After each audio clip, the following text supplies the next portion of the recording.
Hello दोस्तों, beginners point में आपका स्वागत है। और अभी हम कर रहे हैं,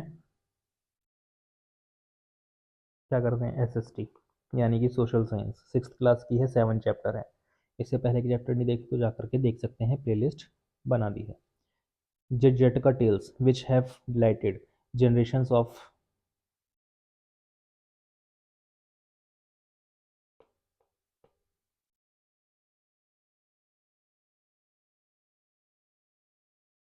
generations of Indian children and adults, tells stories of Buddha's former births and express in simple terms the Buddhist values.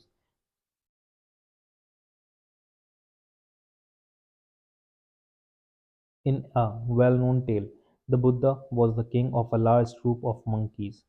They lived near a huge tree which bore fruit of divine fragrance and taste, despite the monkey king's instructions that no fruit should escape. One day a ripe fruit fell into the stream below, carried by a current. It was caught in a net and taken to the palace. The king was so enchanted by its taste that he ordered his soldier to locate the tree it came from. After a long search, they found the tree and the monkeys enjoying the tree's fruit. The soldier attacked the monkey. The Monkey King to save his monkeys was to help them cross the stream, but they could not do so on their own, being much larger than them. The Monkey King caught hold of a tree on the other bank and let them use his body as a bridge to cross the stream, although he was severely bruised in the process and eventually died. The king, who watched the scene from a distance, was greatly moved by the monkey's king's selfless sacrifice. He thought about the role of a king with respect to his subjects. A Jain story. Rohiniya was an extraordinary skilled bulgar who evaded all attempts to catch him. On his way to a city, he accidentally heard a few sentences from a sermon that Mahavira was giving about achieving liberation from the ordinary life of ignorance. Reaching the city, Rohiniya was recognized and arrested. He pretended to be a simple farmer. A minister devised a clever plan to force him to confess his identity. But Rohiniya, remembering Mahavira's words, was able to detect the minister's plan and defeat it. Feeling remorseful, Rohiniya approached Mahavira, confessed his crimes, returned the stolen treasures, and asked for forgiveness. He became a monk, realized the illusion he was living in, and focused on acquiring higher knowledge. The story illustrates the importance of right action and right thinking, and also illustrates the fact that everyone should have a second chance. In both Buddhism and Jainism, ahimsa means much more than refraining from physical violence against a person or an animal. It also means refraining from violence in thought, such as having ill feelings towards anyone. If we observe ourselves carefully, we may notice such negative thoughts and learn to turn them into positive ones. Sometimes such negative thoughts are even directed at ourselves. In both Buddhism and Jainism, monks and sometimes nuns too, begin traveling across the land to spread their respective teaching far and wide. Some of them created new mon- monasteries in faraway places, while others led ascetic lives in caves cut in the rock. Archaeological findings have revealed many traces of those monasteries, sometimes even the names of the monks who lived in the rock-cut caves and slept on the stone beds. Caves cut into the rock at Ellora, Maharashtra. Between the 6th and the 10th century CE, some of the caves are Hindu, others are Buddhist and Jain. There were yet other schools of thought at the time. For example, one of them known as Chakra school, sometimes as Lokyata, believed that this martial world is the only thing that exists. Material world is the only thing that exists, and therefore there can there can be no life after death. This school does not seem to have gained much popularity and it disappeared with time. We mention it to show that there was a wide diversity of intellectual or spiritual belief systems. People were free to choose what suited them. Although the Vedic, Buddhist, and Jain schools had important differences, they also shared some common concepts such as dharma, karma, rebirth, the search for an end to suffering and ignorance, and many important values. This is the trunk of the tree we started this chapter with flock and travel routes. The cultural routes we have seen so far are well documented in many texts.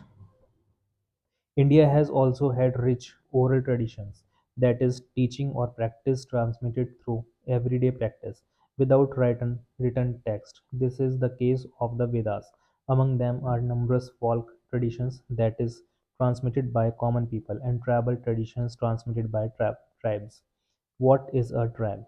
There are many definitions for this social entity today, anthropologists usually consider a tribe to be a group of families or clans sharing a tradition of common descent, a culture, and a language living as a close-knit community under a chief and holding no private property. Interestingly, ancient India did not have a word for tribe. Tribes were just different gens that lived in a specific environment, such as forest or mountains. The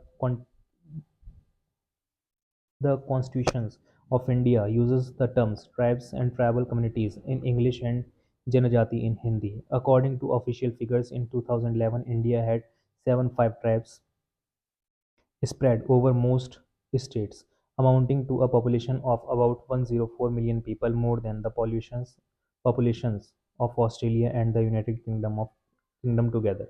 In the 19th century, anthropologists studying tribes often describe them as primitive or inferior to civilized people, with deeper studies of tribal communities and their rich and complex cultures. Such based judgments have been mostly abandoned. There has been a constant interaction between folk and tribal traditions and the leading schools of thought, such as those we mentioned in this chapter. Deities, concepts, legends, and rituals have been freely exchanged in both directions. For instance, according to tradition, Jagannath, worshipped at Puri, Odisha, was originally a tribal deity. This is also the case with various forms of the mother goddess worshipped across India. Some tribes, on the other hand, adopted Hindu deities long ago and possess their own versions of the Mahabharata and the Ramayana. This has been well documented from India's northeastern states all the way of Tamil Nadu. How have such interactions taken place for so long and so naturally?